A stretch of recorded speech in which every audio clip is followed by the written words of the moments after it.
From timeless classics to disappointing reboots, let's explore the best and worst cartoon evolution. Let's kick things off by diving into a world where elemental powers, deep friendships, and epic adventures set a standard few cartoons can match. Avatar: The Last Airbender. Few animated series have evolved with the precision and care of the Avatar universe. Avatar: The Last Airbender introduced audiences to a world rich with culture, humor, and heart. The characters were layered, the storylines tight, and the animation style perfectly balanced action and emotion. When The Legend of Korra arrived, it wasn't just a continuation, it was a bold reimagining. I'm the Avatar! You gotta deal with it!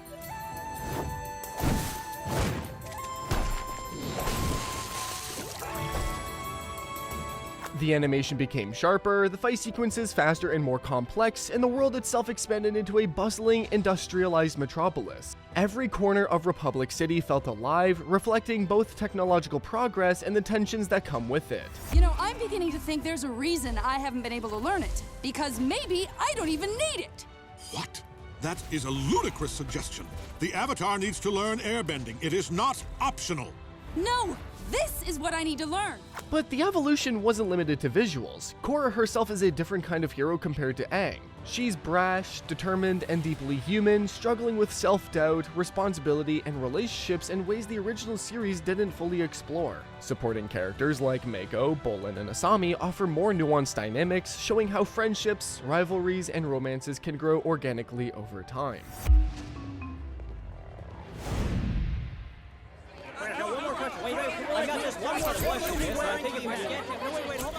If you'd be so kind, they just have a couple questions. But Episodes like A Leaf in the Wind and Endgame demonstrate Korra's courage, growth, and the way the world responds to her decisions, highlighting the series' deeper stakes. What makes this evolution truly remarkable is how it respects the predecessor while daring to push boundaries. The humor, warmth, and nostalgia of Aang's story remain, but Korra brings a modern sensibility, tackling political intrigue, identity crisis, and moral ambiguity, all while keeping the elemental bending thrilling. From clever storytelling to breathtaking visuals and emotionally charged characters, the shift from Avatar: The Last Airbender to The Legend of Korra is a masterclass in how a beloved cartoon can evolve, not just in style, but in substance, depth, and ambition. Moving over to one of the most tragic cartoon glowdowns in TV history, the Fairly OddParents. What started as a clever, heartfelt, and hilariously chaotic story about a miserable kid and his magical godparents turned into one of Nickelodeon's biggest creative disasters. The early seasons were pure magic. The jokes landed, the characters had personality, and there was just enough weirdness to make it unforgettable. But then, it all went off the rails.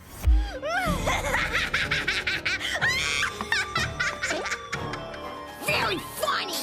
By the later seasons, the show felt like it had lost its wand. The writing became repetitive, the heart disappeared, and the once charming Timmy Turner became a shell of himself, louder, dumber, and way less likable. Besides, it's not like they're spying on me! Timmy! We've been totally spying on you! The introduction of new characters like Chloe Carmichael, meant to freshen things up, only made things worse. Instead of breathing life back into the show, it felt like watching a desperate attempt to copy The Simpsons or Family Guy's formula of chaos for chaos' sake. And just when fans thought it couldn't get worse, Nickelodeon decided to summon the ultimate curse, a live-action reboot. Gone were the characters' vibrant charm and clever gags. What we got instead looked like a half-hearted TikTok sketch stretched into a full show. The special effects were awkward, the jokes forced, and the magic completely gone. Please don't take my fairies away! What are you talking about? What are you talking about? What are you talking about? What are you talking about? It was painful to watch a childhood favorite crumble like that. The Fairly OddParents went from being one of the smartest, most creative cartoons of the early 2000s to a cautionary tale about what happens when studios refuse to let good things rest. Now, let's talk about a rare kind of magic, a cartoon revival that actually got it right. Yes, DuckTales from 1987 to 2017.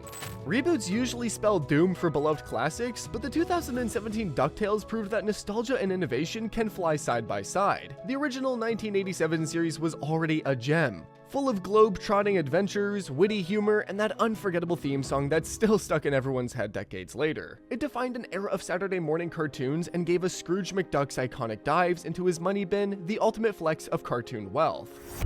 I'll be first to kiss! I love you, Major Carrot! Ahem. You know, SM, I can tell these boys love my show, but hey, boy. Good, because if DuckTales Studios is going to survive...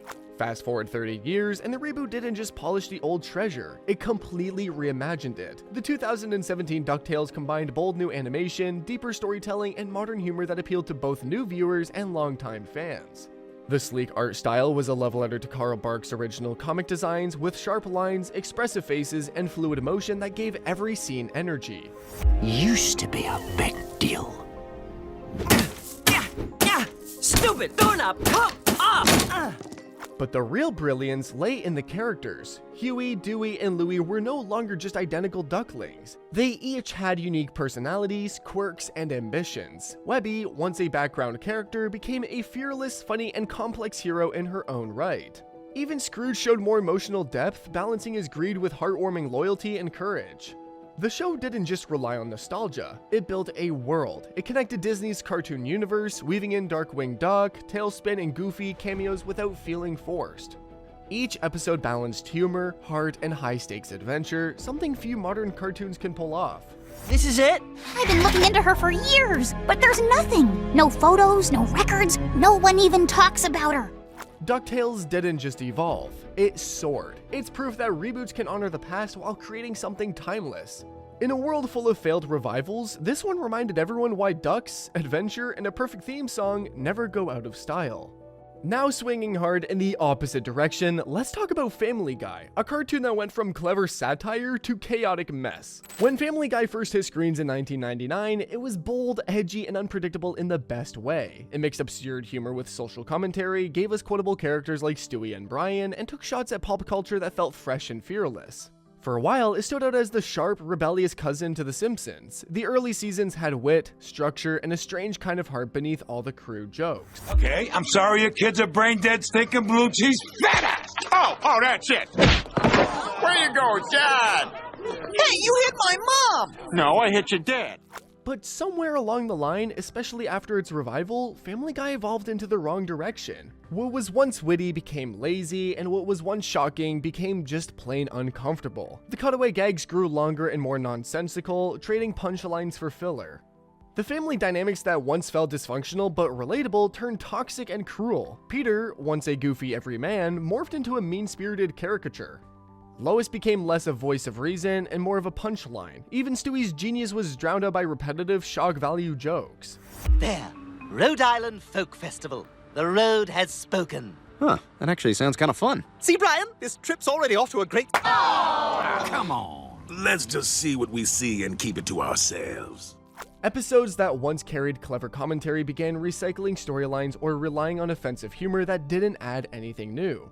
The charm that made Family Guy stand out in the early 2000s got lost under layers of self-parody and spite. Many fans agree the show's decline isn't just about it being offensive, it's about it losing the balance between absurdity and substance. Its visual style hasn't evolved much either, sticking to the same static animation that now feels dated compared to shows like Bob's Burgers or Rick and Morty, which push creative boundaries. Guillotine! Yeah! The part of King Louis XVI will be played by Jean Desmenard. Relax, you're gonna do great. Once a pioneer of adult cartoons, Family Guy slowly became the thing it used to mock, repetitive, lazy, and out of touch. It's proof that not every long-running show ages like fine wine. Some just sit too long in the fridge. And now, let's talk about a true titan of television, The Simpsons. Few cartoons in history have shaped pop culture the way The Simpsons has. When it first aired in 1987, it wasn't just a show, it was a revolution. Back then, it stood out for its sharp wit, emotional storytelling, and surprisingly deep commentary on family, society, and the American dream. Down will come baby cradle and all sweet dreams. Each episode felt grounded despite the humor. Homer's clumsy love for his family, Marge's patience, Bart's mischief, and Lisa's idealism all reflected something real and human beneath the yellow skin and exaggerated chaos. Over the decades, though, The Simpsons didn't just survive, it evolved. Its animation became sleeker, smoother, and more dynamic. The crude sketches of the early seasons transformed into crisp, fluid motion that matched its expanding imagination. After I stopped drinking, this was a way to stay close to my bottles. mom's boyfriend is good at detangling them. Voice acting stayed remarkably consistent, keeping that nostalgic connection intact even as storylines and technology shifted around it. The writing team learned to balance the heartwarming, the hilarious, and the satirical, adapting to new cultural eras without completely losing touch with its roots. Episodes like Holidays of Future Past and Barthood prove that even decades later, The Simpsons could tug at heartstrings while still delivering laughs. And when it comes to cultural evolution, The Simpsons practically invented the playbook, predicting real-life events, influencing slang, and inspiring countless other animated series from Family Guy to Futurama.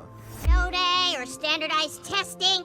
Why don't we find something to take our minds off lockdown? A family activity. Sure, there have been some bumps along the way. No 30-year-old show stays perfect forever, but its ability to reinvent itself without abandoning the Springfield spirit is what makes it one of the greatest cartoon evolutions ever. From grainy beginnings on The Tracy Ullman Show to global dominance as TV royalty, The Simpsons has shown that even the longest-running cartoons can keep growing, adapting, and staying relevant. It's not just an evolution, it's a legacy. Now sliding into the worst category, let's talk about Scooby-Doo, or more specifically, the Velma reboot. For over 50 years, Scooby-Doo was a beloved mystery formula that never failed. A talking dog, a gang of quirky teens, and those classic, and I would have gotten away with it too moments. From Where Are You in 1969 to Mystery Incorporated in 2010, the franchise evolved beautifully. Each version added fresh animation, sharper writing, and even emotional depth, all while keeping that nostalgic charm intact. Gosh, I wonder who this creepy hunk of tin belongs to. Well, the name on the crate says Jameson Hyde White, Professor of Archaeology, London, England. Then came Velma in 2023, and for many fans, it felt like the entire Mystery Machine crashed headfirst into a wall. Instead of honoring the beloved series, the show tried to reinvent it by stripping away everything that made it special. No Scooby, no wholesome teamwork, no heart. The characters were rewritten beyond recognition. Velma became mean-spirited and self-centered, Daphne turned into a rival instead of a friend, and Shaggy, now Norville, lost his goofy charm altogether. The tone shifted from lighthearted mystery to cynical parody, leaving longtime fans confused and frustrated. But it's a painted sign.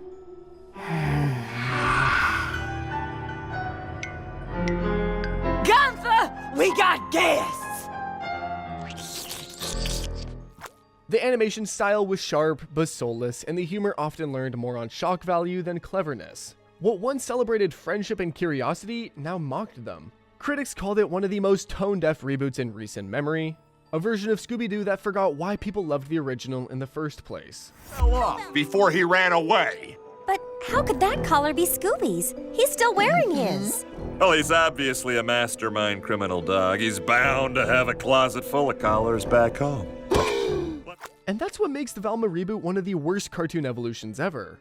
It didn't just evolve, it mutated into something unrecognizable. In trying to modernize a timeless classic, it stripped away its magic, proving that not every childhood favorite needs a reimagining. Next up, we dive under the sea, but this time, the water gets a little murky. Let's talk about the evolution of SpongeBob SquarePants.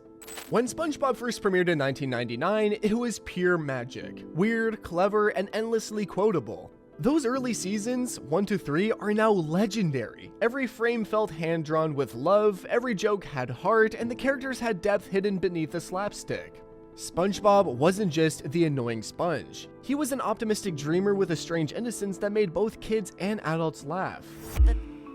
But we stole a balloon. Yeah, on Free Balloon Day.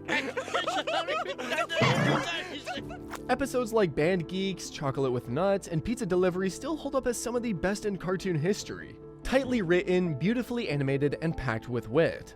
Then came the mid to late seasons, and it's like someone replaced the Krabby Patty secret formula with salt water. After creator Steven Hillenburg briefly left the show, SpongeBob began to change. The humor turned louder, the animation became flashier, and the once sharp jokes relied more on exaggerated faces and nonsensical gags than clever writing.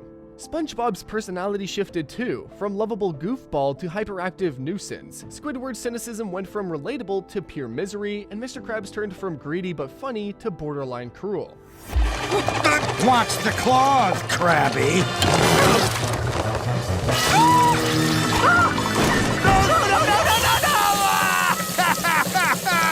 Disinfect! Episodes started focusing on gross-out humor and shallow conflicts, losing the emotional touch that once made Bikini Bottom feel alive.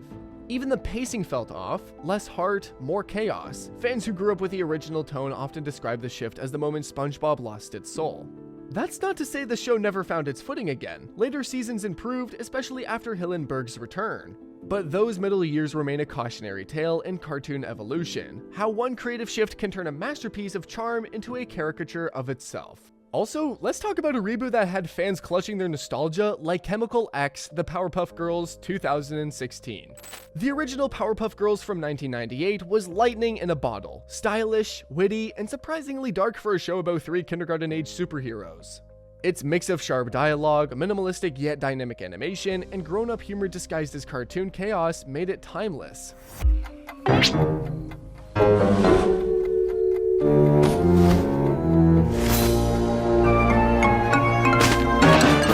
Blossom, Bubbles, and Buttercup weren't just cute. They were powerful, complex, and perfectly balanced by Professor Utonium's warmth and Mojo Jojo's absurd genius. Episodes like Meet Fuzzy Lumpkins and Twisted Sister tackled big emotions and moral lessons beneath the candy-colored explosions. Then came the 2016 reboot, and suddenly it felt like the girls traded saving Townsville for chasing internet trends. The reboot tried to modernize everything, adding cell phones, hashtags, and awkward pop culture jokes that aged faster than week-old leftovers. Bubbles, that was the greatest thing I've ever seen! Definitely one of our top 3 explosions. Thanks. And I'm sorry. I shouldn't have been so dependent on Armsy. The once crisp animation became smoother but flatter, losing that bold comic book punch. And the voice acting? A major misstep. Fans immediately noticed that the original actresses, Kathy Cavadini, Kara Strong, and E.G. Daly weren't invited back, robbing the characters of their familiar spark. The humor, once layered and clever, turned into meme references and shallow punchlines. Even the emotional core that made the girls relatable was watered down. Buttercup lost her edge, Bubbles became overly childish, and Blossom turned into more of a hall monitor than a leader. Worse, several scenes sparked controversy for tone-deaf jokes and awkward writing choices that clashed with the show's empowering legacy. The reboot didn't just evolve, it regressed. It felt like watching someone try to imitate your childhood best friend but forgetting everything that made her special. Instead of reviving the Powerpuff Girls, the 2016 version served as a reminder that sometimes nostalgia should be respected, not rebranded. Bad dragon!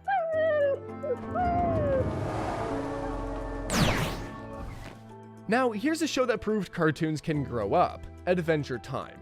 When it first premiered in 2010, Adventure Time looked like a sugar rush come to life.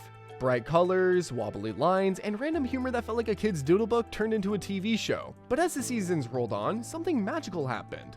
The show evolved with its audience. What started as a goofy, offbeat adventure between a boy and a stretchy dog became one of the most emotionally rich and visually poetic series in modern animation. Here in the candy foyer for a momentous announcement. Tonight, we are all going to have a slumber party! What?